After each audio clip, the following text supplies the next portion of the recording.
வணக்கம். வாங்க. என்னடா இது சாதத்தில் இப்படி போடுறாளேன்னு பார்க்குறீங்களா? ஆமாங்க, புளியோதரை தான். அவ்வளோ சூப்பராக இருக்கும். நான் எப்படி செய்கிறேங்கிறத பாருங்கள். அந்த மெத்தடில் ட்ரை பண்ணிங்கன்னா கோவிலில் எப்படி இருக்கோ அதே மாதிரி டேஸ்ட் கண்டிப்பாக கொடுக்கும்.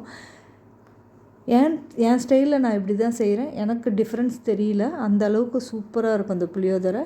ட்ரை பண்ணி பாருங்கள். புளியை சுடு தண்ணியில் ஊற வச்சுட்டேன். கருவேப்பிலை, கொத்தமல்லி, வேர்க்கடலை, கடலைப்பருப்பு, உளுத்தம்பருப்பு, காஞ்ச மிளகா, மிளகு, தனியா இதெல்லாம் எடுத்து வச்சுட்டேன். எள்ளு இதெல்லாம் தனியாக எடுத்து வச்சாச்சு. இப்போது சுடு தண்ணியில் ஊற வச்ச புளியை மிக்சியில் நல்லா அடித்து ஸ்ட்ரெயின் பண்ணிக்கலாம் ஸ்ட்ரெயினரில்.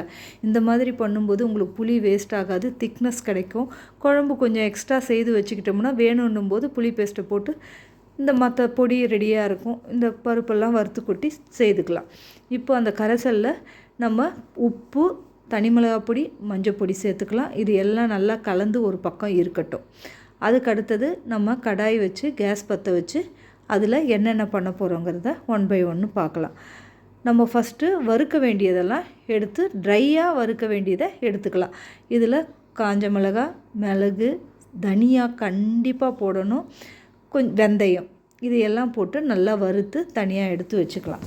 இதுக்கு அடுத்தது எள்ளு, ஒரு 2 ஸ்பூன் எள்ளு நல்லா வறுபட்டவுடனே எடுத்து வச்சுக்கோங்க. கருப்பு எள்ளு இல்லை வெள்ளை எள்ளு, என்கிட்ட வெள்ளை எள்ளு இருந்தது, போட்டிருக்கேன். அதுக்கப்புறம் நல்லெண்ணெய் நல்லா ஊற்றி கடலைப்பருப்பு, உளுத்தம்பருப்பு, காஞ்ச மிளகா இதையெல்லாம் நல்லா வறுத்துக்கலாம். பொன்னிறமாக வறுத்து ஒரு தனியாக வச்சுக்கலாம் வடிகட்டி.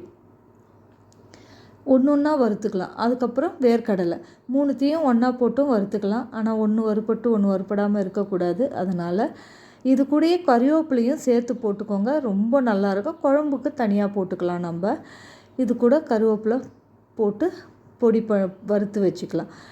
இதுக்கு அடுத்தது வேர்க்கடலை 1 பை 1 வறுத்து வச்சுட்டு நம்ம அதுக்கு அடுத்தது தான் தாளிப்பே போட போகிறோம். இந்த மாதிரி செய்யும்போது உங்களோட அந்த புளியோதரையோட டேஸ்ட் அல்டிமேட்டாக இருக்கும். நம்ம யோசிக்க முடியாத அளவுக்கு நல்லா வரும்.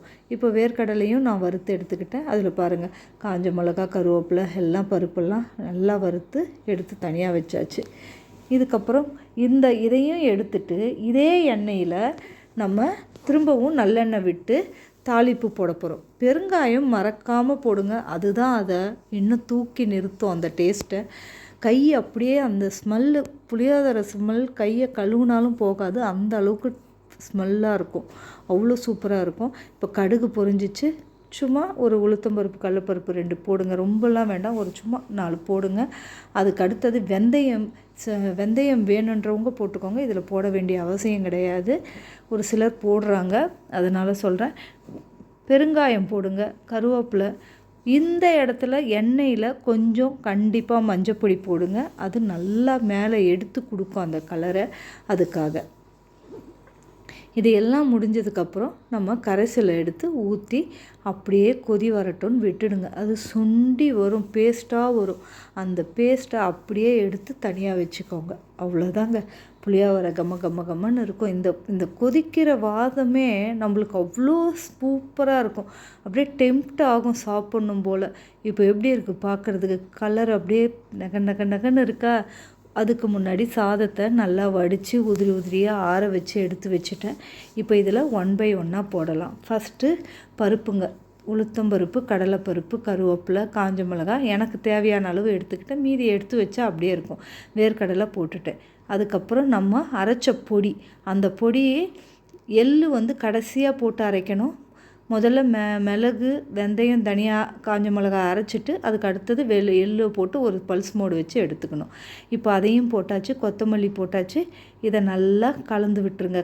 நான் கையாலேயே தான் கலருவேன், வேணுன்றவங்க எப்படி வேணுமோ அவங்க விருப்பப்பட்டு கலந்துக்கோங்க. இப்படி கலந்து விட்டுட்டு இதுக்கு அடுத்தது தான் நம்ம புளி பேஸ்ட்டு, அந்த புளி குழம்பு வச்சுருக்குறோம் இல்லையா, புளியோதரைக்கு அந்த பேஸ்ட்டை போட்டு இப்படி சுற்றி கலந்திங்கன்னா அவ்வளோ சூப்பரான புளியோதரை ரெடி ஆகிடுச்சு. நாக்கில் எச்சில் ஊறுற மாதிரி இருக்குங்க. உண்மைக்குமே அவ்வளோ டேஸ்ட்டாக இருக்கும். ட்ரை பண்ணி பாருங்கள். இந்த வீடியோ பிடிச்சிருந்தா லைக் பண்ணி, கமெண்ட் பண்ணி, ஷேர் பண்ணுங்கள். சப்ஸ்கிரைப் பண்ண மறக்காதீங்க. இதே மாதிரி நிறைய ரெசிபீஸ் 1 பை 1 வந்துக்கிட்டே இருக்குது. சேனலுக்கு கண்டிப்பாக உங்கள் ஆதரவு தேவை. எப்படி இருக்கும் பாருங்கள் புளியோதரை. அவ்வளோதாங்க, கலர்ஃபுல்லாக இருக்கும், அவ்வளோ டேஸ்ட்டாக இருக்கும். வேணும்னா நீங்கள் நல்லெண்ணெய் கூட பச்சை எண்ணெய் மேலே ஊற்றினோம்னா இன்னும் நல்லாயிருக்கும். அதனால் நான் கொஞ்சம் ஊற்றி தான் பிசைஞ்சு அப்படியே விடுவேன். அவ்வளோ டேஸ்ட்டாக இருக்கும்.